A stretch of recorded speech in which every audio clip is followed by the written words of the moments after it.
छोटे दलों का किसको मिलेगा सहारा? यूपी चुनाव में कौन बनेगा बेचारा? सपा का सियासी प्रदर्शन, महंगाई की मार, सपा का प्रहार, छोटे दलों के सहारे बीजेपी को घेरने का प्लान। विधानसभा चुनाव की जंग जीतने की इस कोशिश के चलते आने वाले दिनों में यूपी में राजनीतिक सरगर्मी काफी बढ़ने जा रही है। जिताऊ मुद्दे तलाशने, लुभावने वायदे करने, विरोधियों को घेरने और गठजोड़ के लिए मजबूत सहयोगी तलाशने की मुहिम भी तेज होती जा रही है।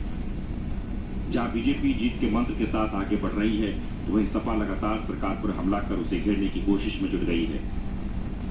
चुनाव को देखते हुए सपा ने बेरोजगारी, महंगाई और भ्रष्टाचार के साथ पंचायत चुनाव में हुए बवाल को लेकर सरकार को घेरा।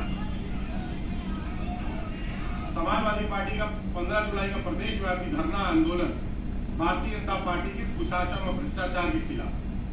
जिस तरह से लगातार महंगाई बढ़ रही है, लोगों की नौकरियां जा रही है, महिलाओं पे अत्याचार हो रहे हैं, व्यापारी भाई हमारे आत्महत्या कर रहे हैं, घोटाले लगातार हो रहे हैं, शिक्षा, स्वास्थ्य, रोजगार, सुरक्षा कुछ भी नहीं दे पाई भारतीय जनता पार्टी। ऑक्सीमीटर और शमशान घाट तक को नहीं छोड़ा। बिजली में इतना बड़ा घोटाला हो रहा है, जनता की जेब काटी जा रही है। समाजवादी पार्टी जनहित में हमेशा आंदोलन करती आई है और आगे आने वाले समय में आंदोलन करती रही। सपा के इस प्रदर्शन से साफ है कि अगले साल होने वाले विधानसभा चुनाव में बेरोजगारी और महंगाई के बहाने सपा सियासी हमला बोल रही है। हालांकि सरकार का दावा है कि प्रदेश में युवाओं को रोजगार और गरीबों को मुफ्त में राशन दिया जा रहा है। सपा सिर्फ आरोप प्रत्यारोप में उलझी हुई है। विधानसभा चुनाव को लेकर देखें तो इस चुनावी जंग में छोटे दल भी पीछे नहीं है। पुराने और नए सभी छोटे दल चुनावी गठजोड़ की संभावनाएं तलाशने के लिए भी खासी मशक्कत कर रहे हैं। दिल्ली में सरकार चला रही आम आदमी पार्टी यहां काफी आक्रामक तेवर दिखा रही है। ऐसे ही तेवर ओम प्रकाश राजभर की सुभाष पाठ के भी दिख रहे हैं। शिवपाल यादव की प्रसपा, असुद्दीन ओवैसी की AIMIM भी खासे सक्रिय है। ओवैसी का संभल मुरादाबाद का दौरा कई दलों में खलबली मचा गया। यूं तो ऑल इंडिया मजलिस ए इत्तेहादुल मुस्लिमीन की एंट्री मुरादाबाद में नई नहीं है।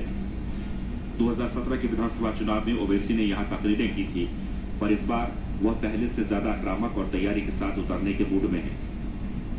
पश्चिम यूपी की मुस्लिम बहुल सीटें और पूर्वांचल की राजभर की बहुलता वाली सीटें ओवैसी की निगाहों में है। चुनाव को 7-8 महीने बाकी है और देश का बहुत सबसे बड़ा प्रदेश है, तो इसीलिए किसी भी पॉलिटिकल पार्टी को तैयारी करना और इतने बड़े प्रदेश में पहले से शुरू करना पड़ा, तो हम शुरू किए। पहले के बनिस्बत MIM पार्टी बहुत मजबूत है और एक बहुत ज्यादा अवेयरनेस मैं देख रहा हूँ, खासतौर से वंचित समाज में, चाहे वो मुसलमान हो, दलित हो, OBC के हमारे भाई हो, और हम जनाब ओम प्रकाश राजभर साहब के साथ भी हैं। और ये देखा जा रहा है कि हम संभल में हैं। यहाँ पर बरसों से सिर्फ एक ही डिग्री कॉलेज है और मुख्तलिफ सेकुलर पार्टीज को जनता ने कामयाब किया। उन्होंने संभल के लिए क्या किया? मुख्तलिफ पार्टीज को सांसद बनाकर भिजाया गया।